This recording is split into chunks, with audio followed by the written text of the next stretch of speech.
Gila kejadian hari ini. Tanggal 29 Juni 2020. Hari Senin. Di Jalan Cisangkuy.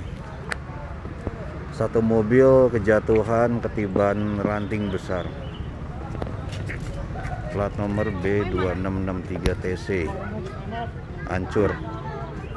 Suaranya keras sekali kayak suara bom. Wih, kasihan ini.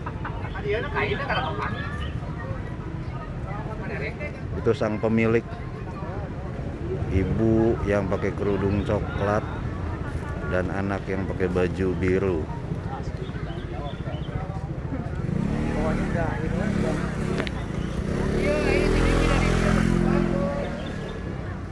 Tidak ada korban jiwa. Nggak ada korban jiwa. Nggak ada. Lagi parkir ini ya. Parkir. Wow. Mendingan lagi kosong ininya. Waduh, untung selamat. Ya ada ini. Ininya udah dipotong sebagian. Wah. Tinggal sisanya. Oh, katanya kondisi di lapangan rantingnya sudah dipotong sebagian. Ternyata masih ada sisa yang menempel. Jadi patah. Mungkin nggak kuat menahan beban. Wah, kasihan ini. Kasihan ini.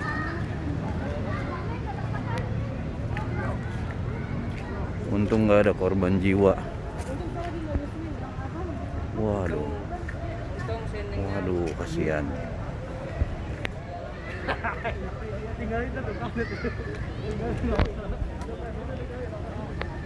Ini yang punya.